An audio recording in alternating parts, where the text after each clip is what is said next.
Welcome, everyone. Tonight, we unravel the haunting tale of the Candlemaker's midnight secret. Go ahead and tap that like button and subscribe only if this truly speaks to you. But before we begin, if you enjoy stories like this, I would love to know where in the world you are watching from and what time it is where you are. Drop it in the comments below. It's always incredible to see how far these stories reach.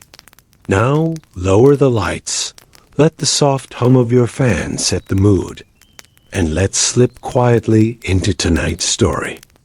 The mountains are hushed enough. You can almost hear the starlight stretch itself across the pines, their angles bent like brows in deep dreams. The air smells faintly of cold stone, damp hay, and a wisp of chimney soot that curls from someone's forgotten fire. Known locally as he who never sleeps, and less generously as the waxy old bat, he does, in fact, sleep. Just never during normal human hours. Subscribe if you feel at home in the candlelit corners of forgotten history. And if you'd like, drop your location and local time in the comments below. Curious minds are always welcome here. Thomlin stands over a shallow copper pot. In the 14th century, tallow-rendered beef or mutton fat was the poor man's wax. The rich used beeswax. The clergy hoarded it. But for villagers like these, candles were an art of patience and smell. Oh, the smell. If you've never inhaled boiled sheep fat,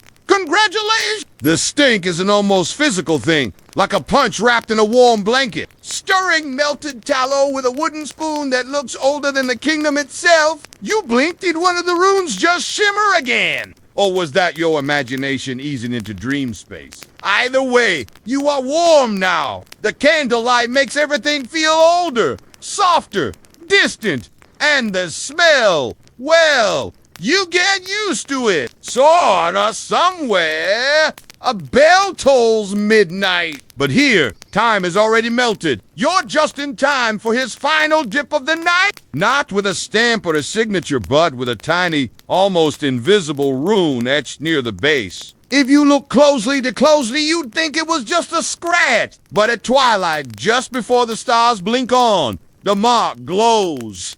Her name is Lettuce. She yawns once, shows you all her teeth, and promptly knocks a jar of dried something to the floor. You pretend not to notice softly, faintly, like the echo of moonlight on old stone. You hear the creak of your own leather shoes on the packed dirt path, and the quiet is so complete, even your thoughts start whispering to themselves, but that's all right. Stringing them across a wooden rack that looks like it once held someone's laundry. It takes 20 dips to make a single candle. Thomlin lifts one candle, turns it slowly in his hands, and places it into a wooden crate with 12 others. The crate is labeled not with a name, but with a date. Each one takes on a slightly different shade, from pale cream to honey brown. They are, in a word, humble. Others insist Thomlin once studied under a Carmelite monk with a fondness for strange inks. Historians still debate whether this rune was religious,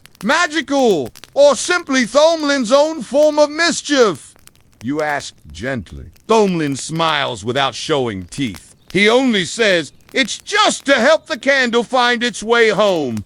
In another word, greasy. But then, there's something else. The best secrets only come out when the rest of the world has given up trying. Revealing a low room lit by 30 candles, each in a different stage of melting. Wax drips in long, lazy arcs like frozen teardrops. Shelves line the walls, filled with tallow, wicks, brass, molds, and a few glass jars filled with things that look suspiciously like herbs or possibly spider legs. The way a cat might knead its paws into a woolen blanket. Everything is still except the flicker of one small golden window halfway up the hill.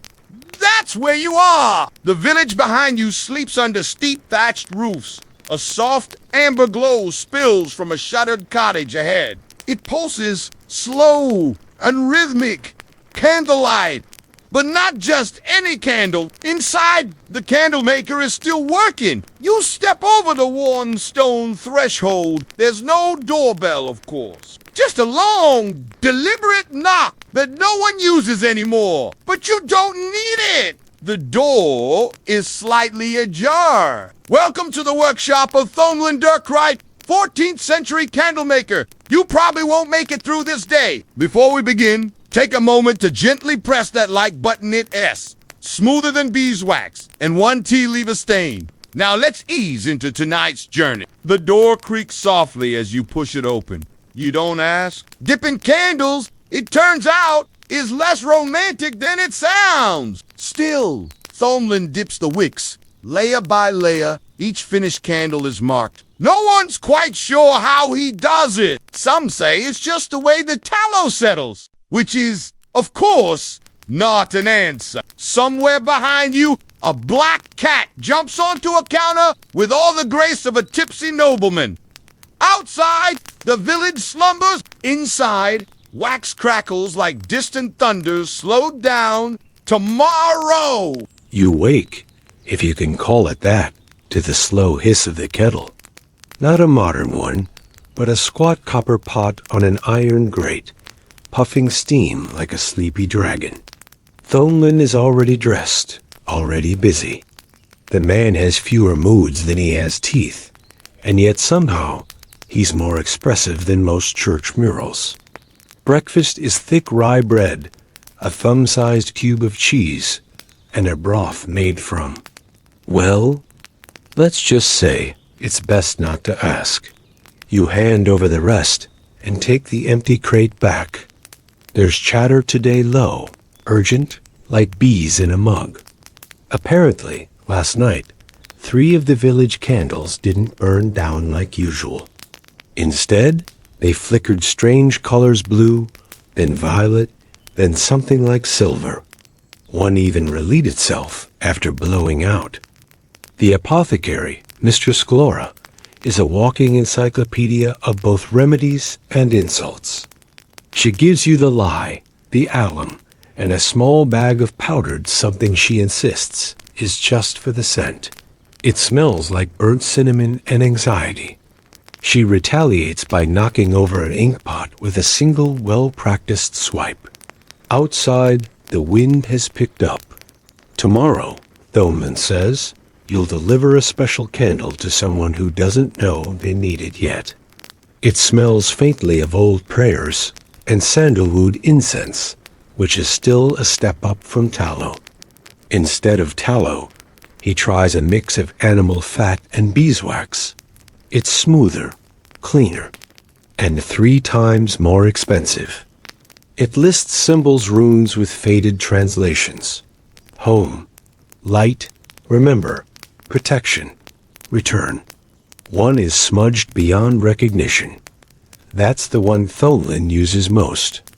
Historians still debate whether these symbols were meant for magic or simply messages, secret notes encoded in fire.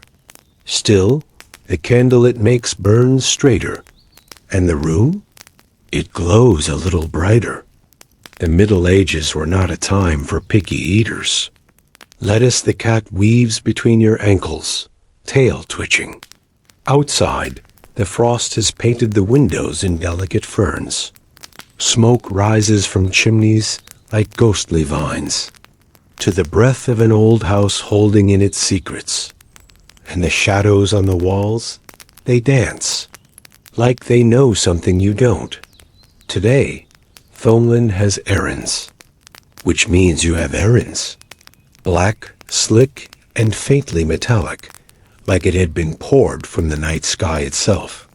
It hums faintly. You don't ask what it's for.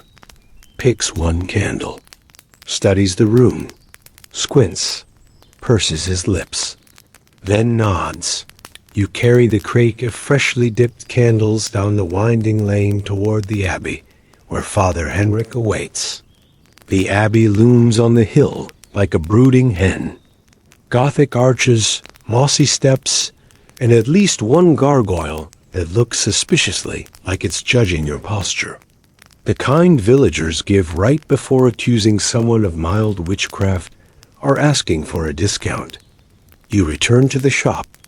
Thomlin listens, nods once, then disappears into the back room. You reach the side door, where Father Henrik Round, red-faced and probably allergic to joy, greets you with a grunt. He opens the crate. "They'll do," he says, as if you've just passed a mystical test with a sheep-scented wand. On the way back, you pass the village square. Naturally, no one blames Thomlin out loud, but there are looks. When he returns, he's holding a candle unlike the others. Later, you're sent to the apothecary for more lye and alum. Back at the shop, Thomlin tests a new mixture. You find an old parchment in the back room. Lettuce paws at the edge of the paper. You gently take it back before she eats it. But that's tomorrow. For now, you listen to the wax cooling, to the sleepy whistle of the kettle. You begin the day with numb fingers and the vague suspicion that lettuce has stolen your breakfast. Again, except to grunt in the direction of the crate. That one goes to the weaver. No one knows how old. Somewhere between seen 5 monarchs come and go, and immortal unless proven otherwise. Her cottage is a crooked lean-to stitched to the edge of the forest, and her hair seems to be made entirely of lint. She sits on the windowsill like a furry gargoyle. It smells faintly like temples in time. Woven swatches, tangled knots with ambitions of sentience. The weaver herself is seated in a rocking chair by the fire, unraveling something that might have once been a scarf or a failed prophecy.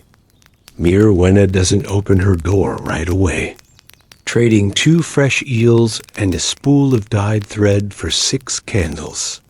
He claims the ones from Thomlin burn longer, some say unnaturally long. The wind rattles the shutters like impatient fingers. The shadows gather in the corners, not threatening, just observant. You feel like the candlelight is watching you back. Historians still debate whether that's alchemical ingenuity or village exaggeration. You knock twice, fails, takes a nap to save face. Later, you help pour a batch of candles shaped like church tapers for Sunday Mass. But one of them, just one, cracks down the middle as it cools, revealing something hot inside. Past the bakery, the smithy. They marked sacred time. The length of a Mass, 1 candle. Vespers, half a candle. Romantic confession in the garden, just enough wax not to trip over the hedges. And the fountain where pigeons conduct serious political debate, a 3rd time. The door creaks open on its own, watching frost etch its slow geometry across the glass. Thomlin doesn't speak much in the morning. The weaver is an old woman named Mirwenna. She squints at the rune. This time, he adds crushed lavender to the wax. It smells incredible until the fat overpowers it, making it resemble floral soap left too long in a leather boot. Doesn't ask what it means, just says, "Good, I'll need it by next full moon," which is a rather ominous deadline for a lighting fixture. You carry the candle wrapped in a wool scarf. It's one of Thomlin's newer experiments, beeswax mixed with powdered myrrh. Inside, every surface is covered in thread-colored spools. You hand her the candle. You wander home slowly. At the workshop, Thomlin is experimenting again. Fun fact, in 14th century Europe, candles weren't just for light. Thomlin works on something strange today, a spiral-molded candle shaped like a coiled snake.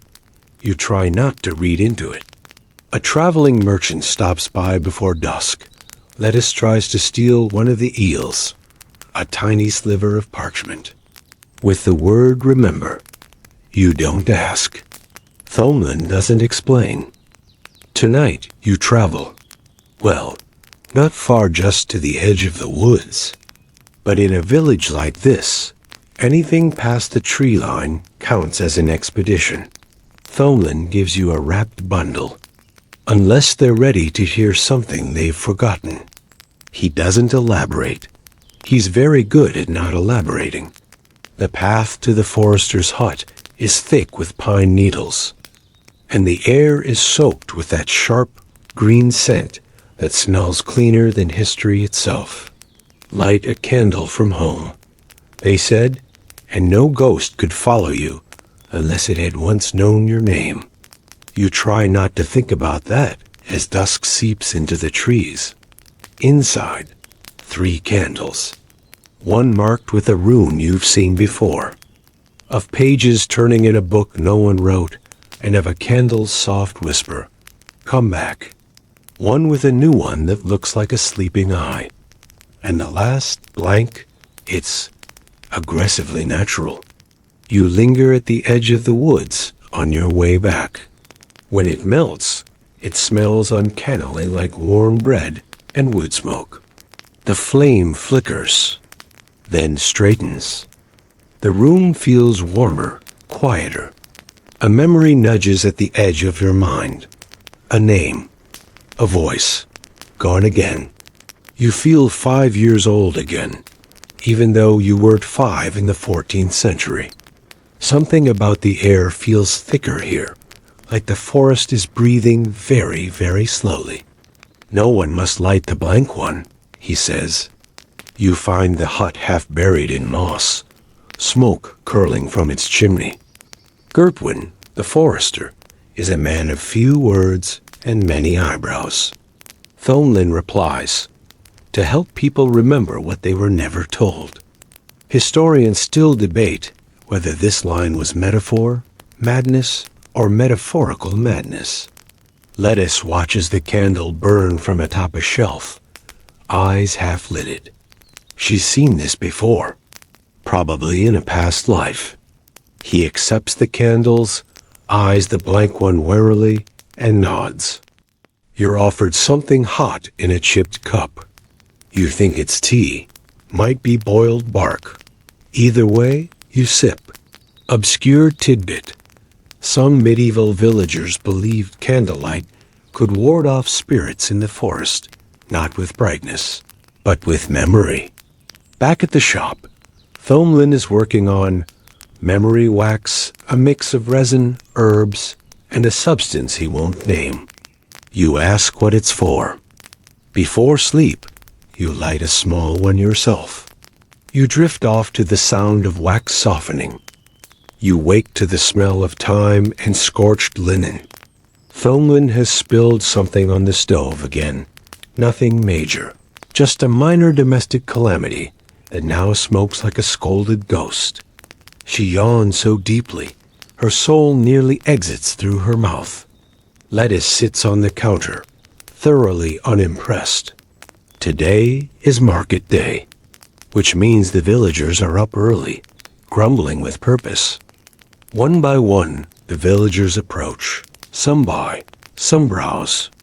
He looks disappointed when you decline, but vows to return with something better, like a frog.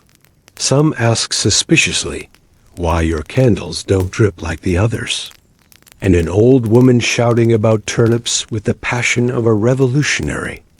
A neighbor tells you her candle burned backward last night.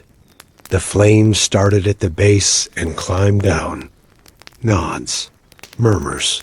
The wrong ones are waking up. You decide not to press him on that.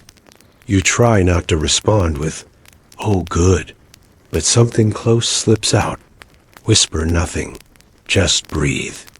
The candle flickers once, then twice, then hold steady.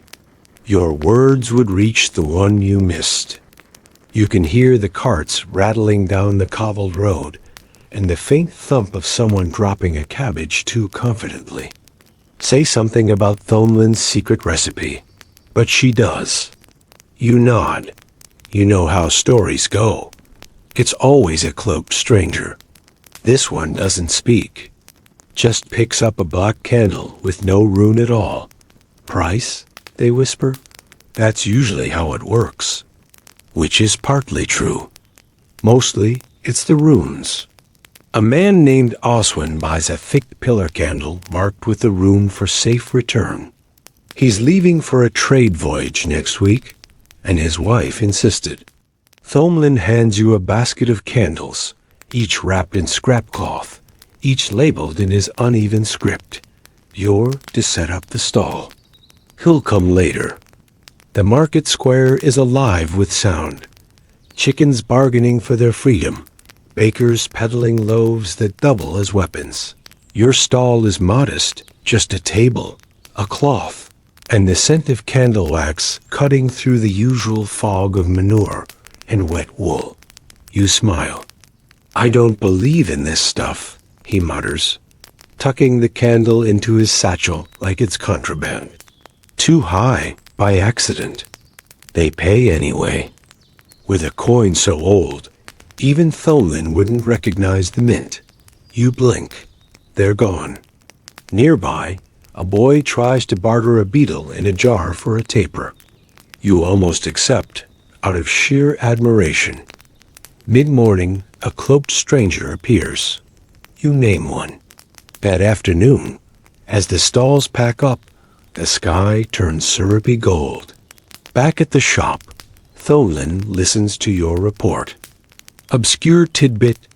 In 14th century Bohemia, people believed candles could carry not just light, but messages if you whispered into the flame before lighting it. You light a small one before bed.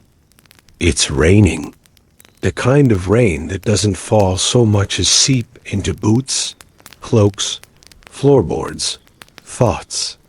You wring out your sleeves and try to warm your fingers by the shop's hearth. Today's task is simple. Inventory. Thomlin has kept records on wax, wick, and weirdness since the year of the drowned cow. No one remembers exactly when that was. Jars of powdered resin, and rune-stamped tapers. But you do wonder what happens when one is lit. You return to the ledger where a scrawled note reads, "If the flame hums, listen closely. It might not be for you." You pause. Glance at the nearest candle. Say nothing. It's quiet, and you leave. In the hallway, you hear footsteps behind you. But when you turn, there's only wax, dripping, and a soft, familiar scent. Empty. You light it at the altar. For a moment, the flame glows unusually wide, then settles. You sit, wait. The air seems thicker somehow, but your mind is quiet. It remains silent. But the ledger is still damp. A row of candles short, square, and sealed in glass, each with a label. Dates. Names. Candles were used in funeral processions, not just for light, but to measure the moral weight of the deceased. If the flame bent left, it meant sins unsaid, all crossed out, despite no draft in the room. Thomlin frowns, scribbles something in his notes. Might be too soon to use resin from that tree, he says. Thomlin catches you staring. He shrugs. Those are for forgetting. You count bundles of wicks, but one shelf holds something else. You don't ask. Midday brings a visitor, Ralda, the miller's wife. Her hands are rough as bark, but she picks the candles like she's choosing fruit. She requests 2 with a rune for peace and 1 for ease. I've been dreaming of birds in cages, she says. The kind with no door.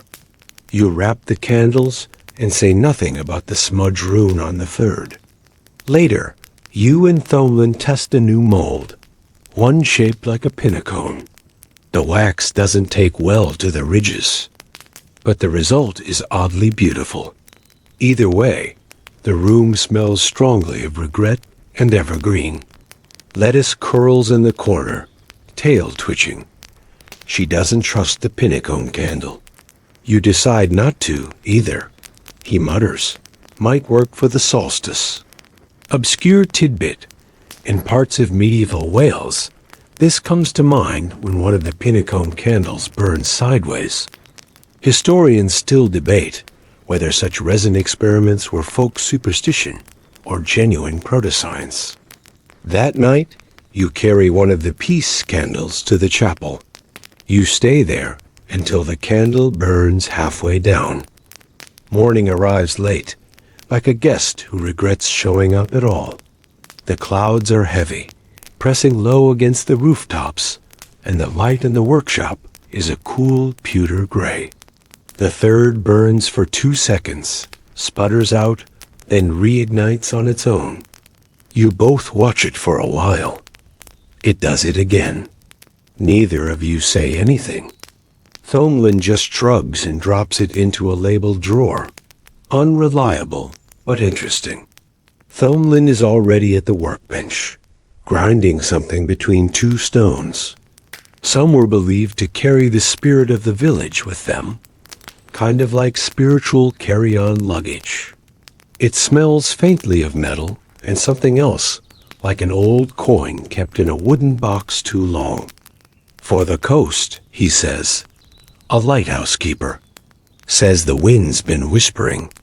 You open your mouth to ask a follow-up, but decide you're better off not knowing what, exactly, the wind has to say. Today, you'll make travel candles. Compact, easy to pack, wrapped in oilcloth. Its flame points due west, steady and sharp. Lettuce watches it with narrowed eyes.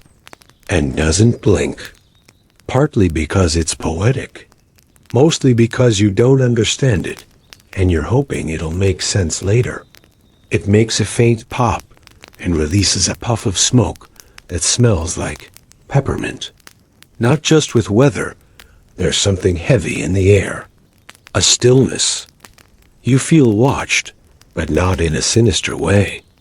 More like something old is keeping count. Never trust a candle that won't answer your silence, she adds, turning back to her bread. And usually marked with runes for safe passage, warm shelter, or clarity. A kind of medieval multi-tool, if you will. Thomlin hands you a bundle of pre-cut wicks. You line them up like little soldiers, dipping each one in beeswax mixed with a curious pale green powder he doesn't explain. The first candle hardens with a shimmer. The second cracks down the side. Today's fact. In 14th century Germany, merchants often traveled with blessing candles, gifted by their local church or guild. You pack 6 candles into a small leather pouch for delivery to a woman named Turla, who lives past the West Fields.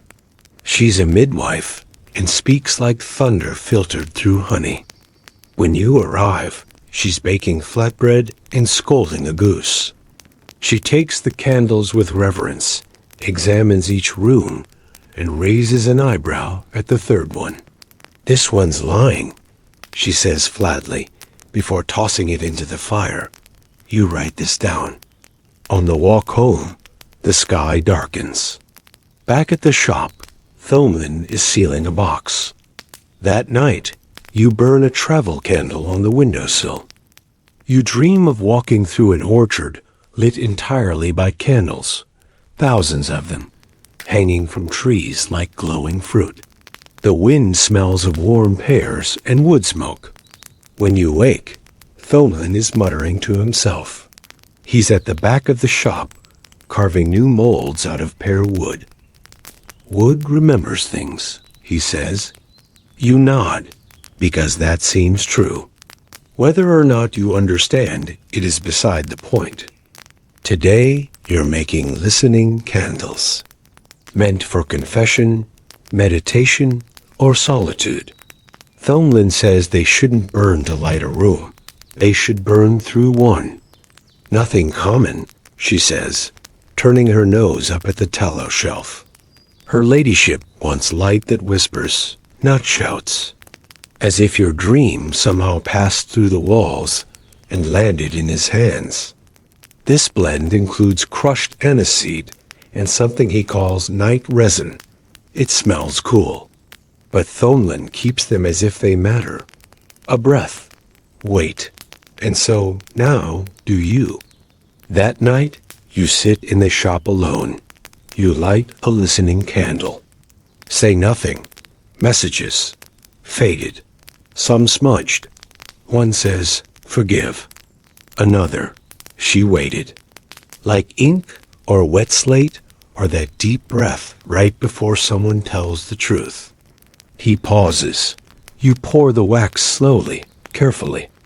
Obscure tidbit of the day. In 14th century Florence, candles were used in secret courtyards to determine guilt. The accused would hold a lit taper. If it burned clean, they were innocent. If it flickered or spit, well, you could guess the rest. You think about this as you test one of the listening candles. Its flame flickers, then stills. The silence in the room deepens. You don't ask who wrote them, or lit them, or read them. Thomlin picks up the last one. It's untouched. A blank candle. He stares at it for a long time before putting it in a drawer labeled, Not Yet. Each is scented faintly with rosemary, and each marked with a rune that loosely translates to, Let no nonsense pass these walls. You smile. The servant does not. Even the floorboards stop creaking. Thomlin nods approvingly. That one hears you. Later, a noble servant arrives, asking for a set of candles for her lady's solarium. Thomlin gives her 4 beeswax tapers. Before dusk, you help Thomlin unpack an old wooden box. Inside are candle stubs burned nearly to the base, each one wrapped in a strip of parchment. Another, still here. Historians still debate whether such messages were prayers, spells, or poetic coincidence. And yet, the silence speaks back. Just a whisper.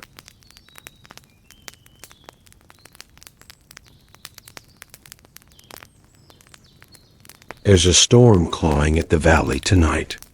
The kind that sounds like it's been saving up all its grievances for one dramatic outburst.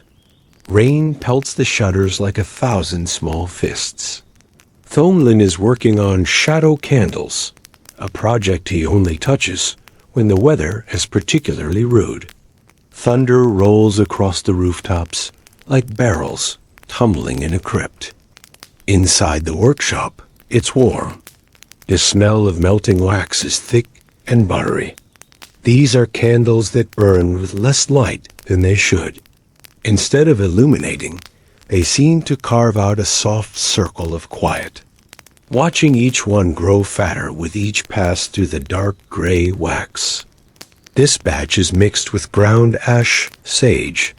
What that meant was never made entirely clear, which is perhaps the point. The shadows become deeper, more defined. The candle does not hide things. It shapes them. And apparently something called night bone. He marks something in a small leather-bound book and says, too soon. Just watch the wax cool and wonder whose memory the flame borrowed. Lettuce jumps onto the bench beside you, eyes wide. She saw it too. Probably. Maybe. You ask what that is. Thomlin replies, you don't want to know. As if darkness itself is allowed to stay, so long as it agrees to behave. You dip the wicks slowly, you agree. A knock at the door interrupts your candle meditation. It's Mere Abelard, the town gravedigger. He asks, can they tell the difference? You don't answer. Neither does Thomlin, but the flame of the first candle flickers. Just once. He's here for a restful flame, as he puts it. His work requires peace, and sometimes conversation with the recently quiet.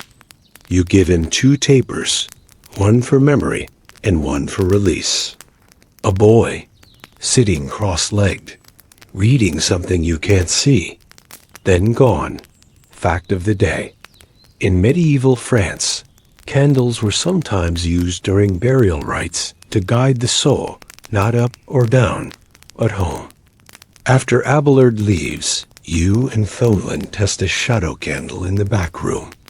You light it, and instead of brightening the walls, obscure tidbit.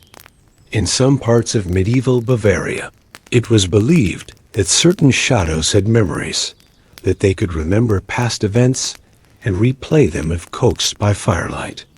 You sit quietly, watching the wall. At first, there's nothing. Then, a shape. Thomlin blows out the candle before it finishes burning. You don't talk much for the rest of the evening. The storm has passed, leaving the village wrapped in damp wool and puddles. The mountains are quiet again. The sky, a watercolor of soot and milk. Thomlin is unusually cheerful this morning. Not the charming kind you set in a bowl for a romantic dinner, no. These are meant to float downstream. Candles for sending messages, wishes, warnings, or farewells. He even whistles a sound that has the same enthusiasm as a nail being slowly pulled from a beam. Still, it's something. Today, he wants to revisit an old experiment, floating candles. The result is oddly buoyant, like a memory that won't sink. You line the molds with thin paper, inscribe each one with a name, and pour a special blend of beeswax and river clay. Others keep burning, even after turning a corner and vanishing from sight. You wonder who they're meant for. One candle, though, stays still. It refuses to drift. It drifts to the edge, then pauses, then spins slowly, then stops, waiting. They'll receive the message, whether they understand it or not. He doesn't explain how. You've stopped expecting that kind of clarity. You light each one, just barely, and release them into the current. They drift away slowly, tiny flames bobbing between reflections. The idea, Thomlin says, is that if someone finds one downriver and lights it, this evening, you and Thomlin walk to the riverbank, candles bundled in a cloth. Some extinguish within seconds. That one's waiting for someone to come back. And there it stays, unlit. Each with a rune you've never seen before, two intersecting circles, pierced by a single line. If the flame went out too soon, the soul hadn't finished speaking. You and Thomlin walk home in silence, unmoving, its little light pulsing like a heartbeat. Not sound, just presence. You ask about them. Thomlin only says, "Those are the ones that never leave." Historians still debate what that means. Frankly, so do you. Thomlin watches it for a long time. Obscure tidbit. In parts of medieval Hungary, floating candles were believed to carry grief into the afterlife.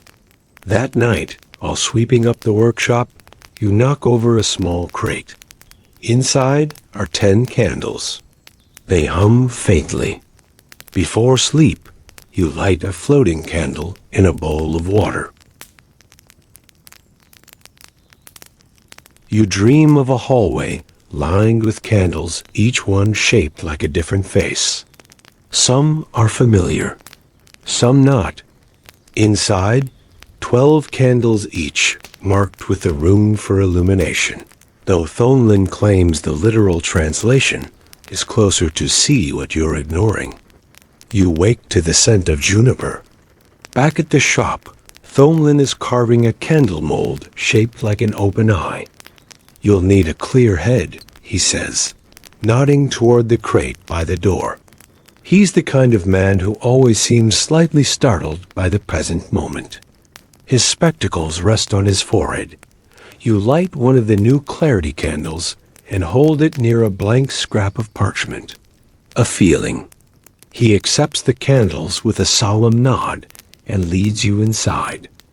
Alone, where monks copy manuscripts with the kind of obsessive focus usually reserved for chess champions and pickpockets. You carry the crate carefully. Yours are for special work. You arrive at the scriptorium just as Brother Ulrich opens the door. Obscure tidbit. In 14th century scriptoria, some monks lit a fresh candle for every page they copied, not for light, but for vigilance. One wrong letter could turn a blessing into a curse. The flame wavers once, then straightens, casting a strange, steady glow. You leave quickly. The door creaks louder than you remember. Fact of the day. Some 14th century, mystics believed candlelight could reveal invisible ink if the flame was honest enough. It's the solstice, or close enough. The air is thinner, the sky brighter. People in the village wear green garlands, even if no one remembers exactly why. The shop is busier than usual. Their ash was kept and scattered across fields in spring to remind the soil it was once fire. Candles for prayers. Candles for protection. Candles for the ritual that involves throwing wax into the well and seeing what shape it takes. A goat, apparently, means good luck, then steadies. Everyone falls quiet, dreamlessly, which, in this world, is sometimes the loudest piece of all. Thoughtful. Back at the shop, Thomlin seals the mold again. We'll use it once more, he says. In the end. You nod, unsure whether he means the end of the year, the village, or something quieter. Not because they're told to, but because the flame seems to ask it of them. You're pouring batch after batch simple tapers, mostly. But Thomlin is working on something new. A large, multi-wick candle shaped like a tree stump. This one is for anchoring, he says. You help pour it. Not of the future, but of what should have happened. You don't see visions, but you do feel something loosen inside you, like a knot untying. Thomlin gives her a thin, dark red taper. Its flame, he says, will only last long enough for one decision. The wax settles into the mold with a quiet hiss, like a breath held too long. It's called a hearthlight, he says. It's not meant to move. It holds a memory of stillness. You glance at the mold. It's inscribed with a pattern of spirals and circles, repeated so precisely it almost hums. That night, villagers gather in the square. Candles are lit along the edges of the old well. You and Thomlin stand near the center, holding the hearthlight. Fact of the day. In some rural parts of 14th century England, large ceremonial candles were lit only once a year, usually at solstice. Thomlin mixes herbs into the wax mugwort, oak bark, dried rose petals. The candle smells like a garden that's read too many old books. He places a rune on its base. Not one you've seen before. It looks like a wave with a spine. Later, a young woman arrives, veil drawn, voice low. She wants a candle to end something. Be sure you're ready before you light it. She leaves without speaking. You don't ask. Neither does Lettuce. He lights it with a taper from the workshop. Its flame flickers blue, then gold. Obscure tidbit. Solstice candles in medieval Poland were said to burn backwards in time-showing visions. Afterward, people return to their homes. You sleep deeply that night. There's something different about the mornings now. The frost clings longer to the windows. The bird song, once sharp and insistent, now sounds like it's thinking twice. Either way, the flame flutters like it recognizes you. You light a candle in the workshop without even realizing it. Habit, maybe, or instinct. Thomlin is absent. You don't remember carving it, Doc. You leave it alone. For now. Not gone just elsewhere. Reorganizing rune labels that have started curling at the edges. It's one of yours. But not from any batch you recall. The rune on its side is one Thomlin hasn't taught you. A spiral within a spiral. You look up. The man is gone. Lettuce says he's walking the ley lines again. That the first human-made fire still burns somewhere beneath the earth, and that all other flames are merely its echo. Staring at the map, the candle, the rune you can't name. Tomorrow, you'll walk there. But tonight, the flames are enough. The room feels smaller now. Not in a bad way. More like something is about to unfold. She says it casually, as if it's the sort of thing people do on Thursdays. A visitor. If the flame leaned west when lit, the news was good. If it leaned east, you watch as he adds one more mark. Right in the center, a circle. That's the place, he says. That's where the first candle was lit, and where the last one must be. Well, let's say optimism wasn't the default. Covered in pine needles, smelling of flint and old songs. He sees the candle. Nods once. We'll need to finish the map, he says. You don't remember starting a map. But apparently you did. Elderly.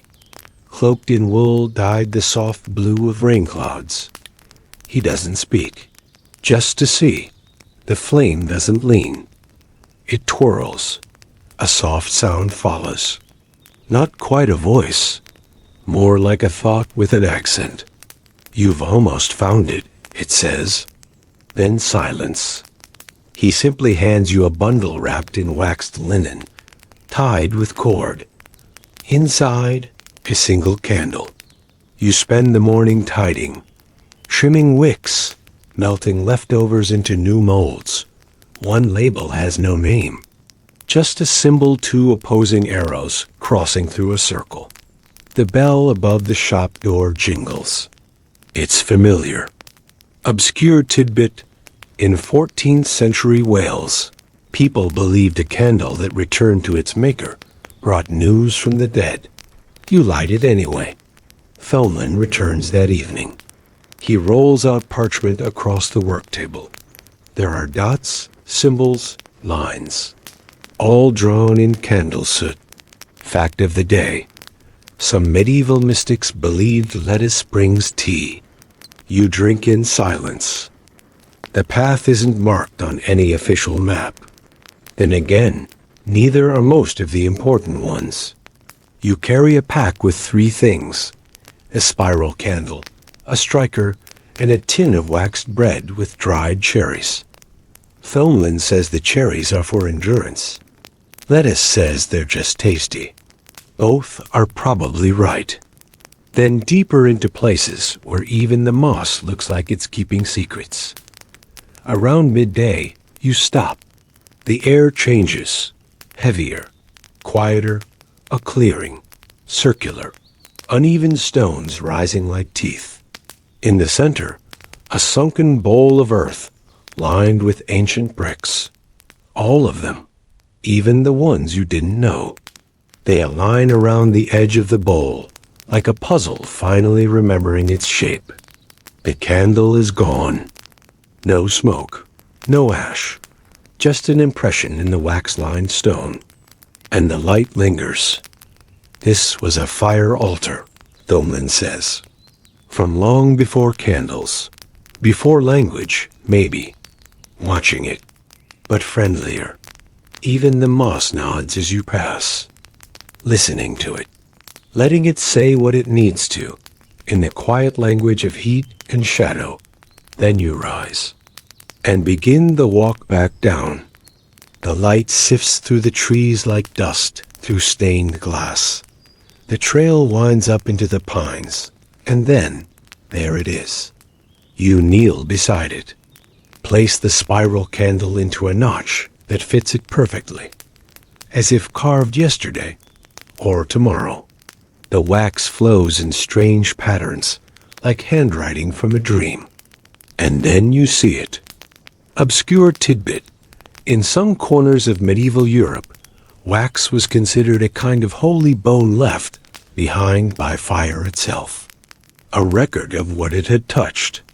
You light it. The flame rises green at the base, gold in the middle, violet at the tip. It doesn't flicker. It breathes. And then, shadows. Not ominous. Not frightening. Just present. Moving along the edges of the stones like memories taking a walk. The flame casts no heat, but your chest feels warm. Heavy, but not burdensome. Thomlin speaks, voice low. This is the truth of the wax. It doesn't just preserve light, it remembers it. You watch as the spiral melts inward. The runes. Fact of the day. Some scholars believe certain medieval candle markings weren't decorative at all, but instructions. By the time you return to the village, evening is draping itself over the rooftops like a velvet shawl. You smell bread and smoke and pine. The usual only warmer now, as if the town itself has noticed something different about you. You pass the apothecary's window. The old cat in the basket flicks her tail at you approvingly. That's new. You never ranked above indifference before. Back in the shop, the air feels thicker, sweeter. Like honey that remembers spring. The candles on the shelves your candles glow in hues you didn't mix. Each rune, each carving seems to shimmer faintly, responding to some distant tuning fork. Or maybe just to your presence. Thomlin unpacks his bag, places a smooth stone on the counter. It's not for anything. He just likes it. Others whisper about the recent flickers seen in the woods. No one seems particularly alarmed. The glow remains soft, golden, forgiving. The walls hold the day's memory in their beams. The rest, time is syrup now. Stretching, smoothing. You think of the first candle you dipped, the crooked wick, the way it sputtered and spat at the cold. Then you think of the flame you left in the woods. The old workbench hums gently with the rhythm of things learned, not spoken. You breathe in, wax and pine and the faintest hint of elderflower. Somewhere outside, the wind turns a corner. You've earned that. Good night, Candlemaker. The flame remembers you, forever. It doesn't rush. All light returns to itself. Let your hands relax now. Let your shoulders fall like curtains, closing on a play well performed. There are no more runes to decipher tonight. It meanders, like it's enjoying the view. No one agrees what it meant. Historians still debate whether it was religious, magical, or just a poetic brand name. Just curious. Just breath. And flicker. And the quiet miracle of something small, glowing steadily in the dark. If your eyes are heavy, let them close. Let the wax settle. Let the wick rest. Something stitched into wax and wick and shadow. Something waiting to be rekindled. And now it is. This one's for you, she says. No rune, just rest. You light it. It smells like lavender and something else. Paper? Dust? Old ink? The flame dances quietly. No twirls, no visions. Just peace. Then he gives you a look like, well? You don't need to answer. The light is already changing. Lettuce appears, holding a small candle the size of a thimble. Obscure tidbit. Some rural French villages believed that if you burned a candle with no symbol at all, it would burn only your fatigue, not your time. You sit by the window and watch villagers pass. Some hold your candles. Fact of the day. Archaeologists in Poland once found a candlestick engraved with the words Lucian Twer. Protect the light. You hold the thimble candle close, and in its light, you realize something. You were never just making candles. You were remembering something older than fire. And now, dear traveler of flame and wax, let's begin to let go. The village quiets. A hush settles across the rooftops, like snowfall, with no snow.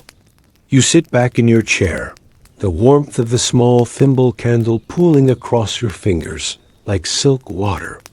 The room grows dimmer, but not darker. Inside the shop, everything stills. You breathe out, and you realize they were the same. No more secrets to melt into shape. The candle will keep burning while you sleep.